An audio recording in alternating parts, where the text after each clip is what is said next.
आज आपके साथ वाइट चना पुलाव बनाने की नेक्स्ट लेवल की रेसिपी शेयर कर रहा हूँ। अगर आप इस वीडियो को कॉपी करके ये चना पुलाव बनाते हैं, यकीन करें आपके दिल से दुआएं निकलने वाली हैं। इस तरह की रेसिपी है और आपसे गुजारिश ये करूँगा कि एक मरतबा आपने इसको बनाना ज़रूर है। बहुत सिंपल तरीका इंशाल्लाह आपको बताने वाला हूँ और पुलाव इतना मज़ेदार बनेगा, आपको मज़ा आने वाला है। यकीन करें लाइफ में शायद आपने इतना मज़ेदार पुलाव नहीं खाया होगा जो आज इंशाल्लाह आपको रेसिपी बताऊँगा। तो चले मिलकर बनाते हैं। बिस्मिल्लाहिर्रहमानिर्रहीम। सबसे पहले आपने चावलों को नाप करके भिगोना है, ठीक है। मैं ले रहा हूँ 3.5 गिलास चावल। ये तकरीबन 1 किलो बनेंगे। हो सकता है कि 50-60 ग्राम ऊपर नीचे हो जाए, 1 किलो से शायद बढ़ जाए, मगर 1 किलो की रेसिपी आपने देख लेनी है, सही है। तो इन चावलों को, बासमती चावल हैं, 40 से 50 मिनट के लिए आपने भिगो के रखना है। अगर ज़्यादा पुराना चावल है, अच्छा चावल है, तो 1 घंटा, 1.25 घंटे भी भिगो सकते हैं, कोई मसला नहीं है, ठीक है। मगर उससे पहले ना आपने इसको 3-4 पानी से अच्छी तरह से धो लेना है। भिगोने से पहले बासमती चावल हो तो उसको आपने अच्छी तरह से धो लेना है, क्योंकि भीगने के बाद अगर आप धोएंगे ना तो फिर चावल आपके टूट जाएंगे। अब ये देखिए मैंने लिए हैं 1 किलो चने। 6 से 8 घंटे आपने इसको पानी के अंदर भिगो के रखना है। जब भिगोना है तो 1 से 2 चुटकी इसके अंदर खाने का सोडा डाल देना है। 1 किलो चने सारे नहीं जाएंगे इस पुलाव के अंदर, आधे जाएंगे। यानी कि 1 किलो चावल की आप पुलाव बना रहे हैं तो 500 ग्राम आपने चने लेने हैं। मैंने 2 इस तरह की बनानी है, एक पुलाव एक बिरयानी, दोनों वीडियोस आपके पास आएंगे इंशाल्लाह। तो 10 से 12 मिनट के लिए आपने कुकर को चलाना है। जब सीटी बजने स्टार्ट हो जाएगी, ठीक है, जब सीटी बजने लग जाएगी चूल्हा कम करके 10 से 12 मिनट तक कुकर को चलाएं। उसके बाद आपने इसकी सीटी हटा के स्टीम निकलने का इंतजार करना है। तो इंशाल्लाह आपके चने इस कंडीशन में कुछ आ जाएंगे। देखें मैं आपको दिखा भी देता हूँ, 90-95% के करीब चने आपके गल जाएंगे, बाकी चने हमारे चावल में सेट हो जाएंगे, ठीक है। ये देखें चने बेहतरीन गल के, इसको साइड पर कर देते हैं। अब रख लिया है मैंने एक पतीला, इसके अंदर 1.5 कप आपने कुकिंग ऑयल डाल देना है, ठीक है। 1.5 कप का मतलब ये होता है कि 350 ग्राम कुकिंग ऑयल। सबसे पहले खड़े मसाले आपको बता रहा हूँ, काली मिर्ची हो गई, दालचीनी हो गई, सब्ज़ी इलायची हो गई, बड़ी इलायची हो गई, बादियान के फूल आ गए, तेज़पत्ता आ गया और 3 से 4 लौंग आ गई। ये सबसे पहले आपने तेल में खड़े मसाले डाल देने हैं। उसके बाद आपने टमाटर डाल देने हैं 2 अदद, बड़े साइज़ की थोड़े से ना। अदरक और लहसुन का पेस्ट 2 से 3 चम्मच। अभी चूल्हा नहीं जलाया हमने, ठीक है, ये मेरी बात याद रखिएगा। साबुत ज़ीरा आपने इसके अंदर 1.5 चम्मच डाल देना है। ज़ीरा पाउडर का इस्तेमाल नहीं कर रहे हम। धनिया कुटा हुआ आपने इसके अंदर 2 चम्मच डालना है, धनिया पाउडर नहीं डालना। सौंफ का पाउडर, दरदरी सी कुटी हुई सौंफ आधा चम्मच। नमक इसके अंदर आपने 1.5 चम्मच डाल देना, 1.5 से 2 चम्मच भी डाल सकते हैं वैसे। हरी मिर्चों का पेस्ट, जो तेज़ वाली हरी मिर्चें होती हैं ना, वो 3 चम्मच आपने लेना है।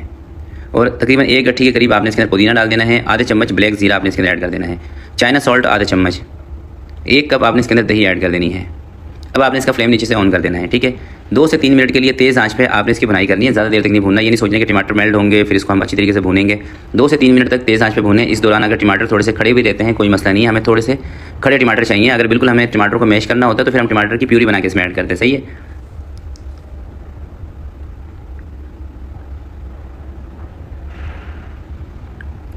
दो से 3 मिनट तेज़ आंच पे भूनने के बाद आपने चने उठा के डाल देने, आधा किलो उबले हुए चने, ठीक है। यानी कि 1 किलो चने अगर आप उबालें तो उनको 2 हिस्सों में कर लें, या फिर आप आधा किलो चने ही उबाल लें 1 किलो चावल की चना पुलाव बनाने के लिए। अब चने ऐड करने के बाद 1 आधा मिनट आपने इसको और थोड़ा सा भून लेना है चनों के साथ। पुलाव हो गई, बिरयानी हो गई, इसका जो कोरमा होता है ना, इसको ज़्यादा देर तक भूनने की जरूरत नहीं होती। मैं काफ़ी सारी वीडियोज़ में आपको बता चुका हूँ। अब आपने इसके अंदर कोई 5 से 7 ना छोटी वाली हरी मिर्ची ऐड कर देनी है और 2 चम्मच के करीब वाइट सिरका आपने इसके अंदर ऐड कर देना है। या कि जायफल जवात्री और बादियान के फूल का पाउडर आधे चम्मच आपने ये ज़रूर ऐड करना है।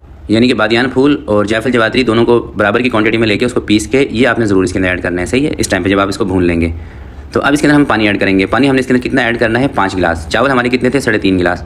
तो अक्सर मेरी बहनें इस बात को लेकर ना कंफ्यूज रहती हैं कि शेफ़ अगर हम 3 गिलास ले रहे हैं चावल तो पानी कितना ऐड करें। भाई अगर आप 3 गिलास चावल की बिलफर्ज बना रहे हैं पुलाव तो आप 4 गिलास या 4.5 गिलास पानी ले लें, ठीक है। अगर आपको लग रहा है कि चावल आपके अच्छे नहीं हैं, थोड़े से हल्के चावल हैं, ज़्यादा लंबे नहीं होते, तो फिर आप उसमें 4 गिलास पानी का इस्तेमाल करें। 3 गिलास के अंदर मैं बता रहा हूँ, ठीक है। हमने लिए थे 3.5 गिलास, इसलिए मैं इसके अंदर 5 गिलास ले रहा हूँ। थोड़ी सी ना मुझे जूसी बनानी है पुलाव, इसलिए इसी स्टेज पर पानी डाल के आपने नमक ज़रूर चेक करना है। नमक मुझे कम लग रहा था, मैंने नमक इसमें आधा चम्मच ऐड कर दिया है। 2 से 3 चम्मच आपने ज़ाफ़रानी केवड़ा वाटर इसमें ज़रूर शामिल करना है, इससे खुशबू बहुत ज़बरदस्त आएगी। तो जैसे ही पानी के अंदर उबाल आएगा अब आपने चावल उठा के इसके अंदर डाल देने हैं। चावल डाल के हल्के हाथ से, हल्के चम्मच से आपने चावलों को मिक्स करना है। यहाँ पर स्टील का चम्मच इसमें चलाने की बिल्कुल भी आपको ज़रूरत नहीं है। स्टील के चम्मच से चावल मिक्स करेंगे चावल टूट जाएंगे, सही है। अब जैसे इसके अंदर उबाल आएगा उसके बाद आपने चूल्हा कम कर देना है। तो चावलों के अंदर देखिए उबाल आ चुका है। अब चूल्हा कम करके एक दफ़ा मैं इसके अंदर अभी चम्मच चला रहा हूँ और एक दफ़ा हम इसके अंदर दम से पहले चम्मच चलाएंगे। बस बार बार इसको ऊपर करना है नीचे करना है, इसकी कोई ज़रूरत नहीं है। एक दफ़ा भी चम्मच चलाते हैं इस तरह से, और एक दफ़ा दम से पहले आपने इसके अंदर हल्के हाथ से चम्मच चला देना है, चावलों को ऊपर नीचे कर देना है, ठीक है। और चम्मच भी आपने या तो कोई स्पैचुला ले लें या फिर कोई लकड़ी का चम्मच ले लें, इस तरह का चम्मच होना चाहिए, और वो भी हल्के हाथ से। अच्छा, तेज़ पत्ता ना इसके अंदर से मैं निकाल रहा हूँ, दोनों जो हमने तेज़ पत्ते ऐड किए थे वो मैंने निकाल दिए हैं। तो देखिए चावलों का पानी तकरीबन खुश्क हो गया है और दम से पहले इस तरह से एक दफ़ा ऊपर नीचे करके अब इसको हम दम पे रखेंगे 10 से 12 मिनट के लिए, ठीक है। और फ्लेम नीचे से हम कर देंगे इसका दम वाला, और हो सके तो आप कोई तवा वगैरह रख दिया करें नीचे ताकि आँच हल्की रहे। तेज़ आँच रहेगी, इस तरह से पानी चावलों का खुश्क हो जाएगा तो फिर ये चावल आपके नीचे लग जाएंगे, सही है।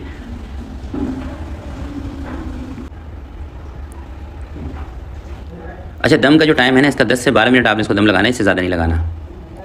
10 से 12 मिनट के बाद कवर आपने हटा देना है और 2 से 3 प्याज जो आपने शुरू में फ्राई की होंगी उसके अंदर थोड़ा सा धनिया आपने मिक्स कर लेना है और वो प्याज आपने इसके ऊपर इस तरह से लगा देनी है।